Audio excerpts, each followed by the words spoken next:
Hi everyone, it's Christian, local Vancouver Realtor, and for today's video I want to talk to you about the 14 things nobody tells you about selling your home. And I came across this article I really liked. It's written by a real estate team in Toronto. And they talked about the touchy subjects that sellers and realtors don't like to talk about. And a newbie realtor may especially feel shy bringing up at your kitchen table. I think that it's good to know what these things are because you cover your blind spots that way. So we're going to divide the 14 points into one video today, 7, and then we'll do the other 7 next time. So the first thing is you have too much stuff. 9 times out of 10 when I walk into a house, you can see there's too much furniture in the living room. There's the countertops in the kitchen are cluttered with spices and cereal boxes. Same goes for the bathroom, makeup and shampoo everywhere. And that is just too busy visually for buyers. So you want to have everything decluttered and get rid of your stuff. I've even seen hoarders keeping newspapers back from the 1970s in their basement, and it just takes away all the space and it doesn't help you at all. I like to say, look, for every piece of clutter or speck of dust, that's worth $1,000 to you. So you want to get your space free and clear of things. Second, your feelings will get hurt by what the stager recommends. I've had both positive and negative examples of this, and I've had a European client of mine, an older gentleman, and I sat down at his kitchen table with him, and he looked at me and he said, "Christian, what do you think of my furnishings?" And I said, he said to me, "Don't worry, I'll have them all out by mid next week."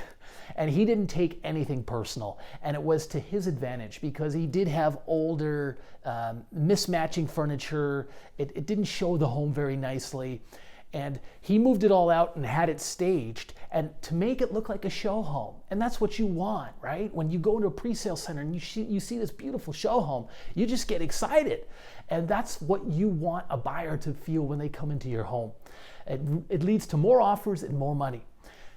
On the other hand, I've had sellers, more so women, who tend to get very defensive and take it very personally that someone is telling them that their furniture could use a little tweaking or they could get rid of it. And in a couple of cases, I recall in one case where the stager was actually the same woman that advised the European gentleman, advised another client of mine, and this client just would have none of it, did not do a thing, and her home did not sell. So I suggest at the very least just take an open mind to it, because if you don't take their services, you can always just take their ideas. One might be to put a nice colorful painting above a big white wall and inject some color into the home. Third, your renovations may not add as much value as you think. Here's a big blind spot you could drive a truck through for most sellers. They tend to think, because I've done a $50,000 reno to my bathroom, my condo or my house is worth an extra $50,000.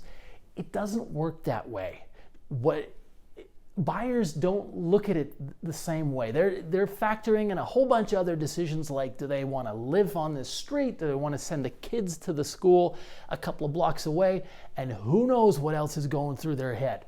And so when it comes to renovations, there are resources online that you could Google where they'll tell you that for every $1 you put into your kitchen, maybe you get back 75 cents. Depends on how old the kitchen is, depends on the colors you've used, the materials, and so on.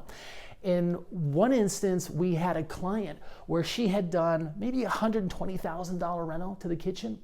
Like, she had imported the fridge and freezer from New Zealand, Himalayan salt block from somewhere in Asia to be used as backsplash, and it was very beautiful backsplash, don't get me wrong. But buyers weren't going to pay an extra $150,000 for it. In her case, the bathrooms were still original, as was the rest of the home. So you can't assume that just because you've upgraded something, it will give you a dollar for dollar return or more than that. Fourth, when your home is listed, you're going to become stalker-like. So I've seen sellers kind of respond in different ways. We have the hands-off seller and the hands-on. The hands-off seller is, for a realtor like me, is the most fun to work with because they have high levels of trust. They've chosen you because they know that, I can get the job done. So they give me the keys and they fly off to the middle of Asia. And we conference over the phone, over WhatsApp or whatever, and I update them on the progress of their sale. I've had other sellers who are sitting in their truck right on the street watching as people come into the house and as people leave the house and wanting to know, who is that? What did they say? What do they think? And so when you're selling your home, it can bring out the best in people. It can also bring out the worst in them as well.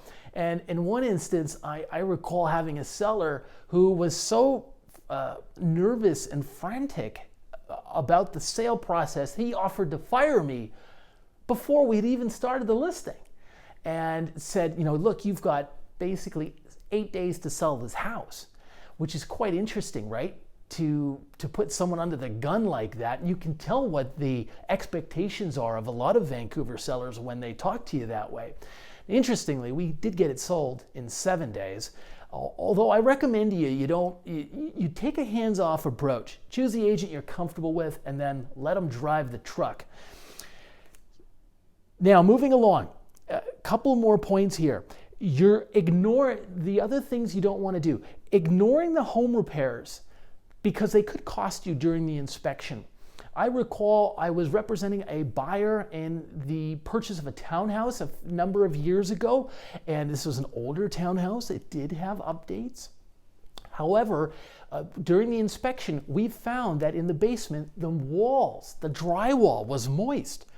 And the inspector said, you obviously have some kind of a leak behind the walls, and told my client, you're going to have to remove all of this drywall and have it replaced. And that's going to cost you some thousands of dollars. So we went back to the seller and we renegotiated with them and pulled the price down, I think about by $8,000 or $9,000. So I tell you that because if you know of anything that's wrong with your home, get it fixed, get it addressed before you list, because a good inspector will find it 99 times out of 100. And as a seller, you have an obligation to disclose any material latent defects. That's anything that's not visible to the eye.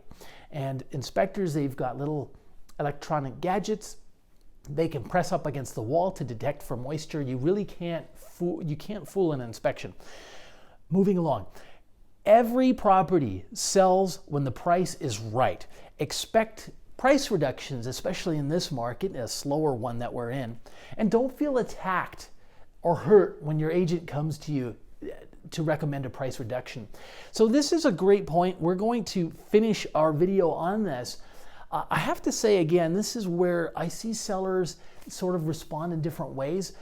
There was a couple that came to me a number of years ago. They had been trying to sell their home for 8 months. They had gone nowhere. And once I talked to them a little bit more through questioning, they shared that they didn't realize that their home was overpriced. And in their case, the seller's agent felt shy about telling them that the value was too high, and then didn't bring in some research to show some comparable examples of sales of homes in that neighborhood so that they could understand. So they were really clueless. They were flying blind. And what I would suggest is just, again, always having an open mind, especially in a slow market, that you may have to adjust your price and your expectations on that. And just on a note on that, one of the most exceptional experiences I've ever had with a client was with an engineer who worked for a global company. And we had his home listed, and after the first weekend, we got an offer, and I was able to bring it up an extra $40,000. And this gentleman then said, well, let's look at all the other sales for the area, which we did, and he could see that we were getting a pretty good price for his home. He had done a nice renovation as well, and he said something which I'll never forget. He said, well, I wouldn't pay that much money for my home, so let's sell it. I'll sign it right away. A very high level question to ask yourself is, would you pay what you're asking the buyer to pay for your home, right? So that is one way to look at the asking price that you have in mind. Okay, we're gonna leave it there. If you got any comments, questions, you can leave those below. I do hope that you find this of value, and we'll see you for this next 7 soon.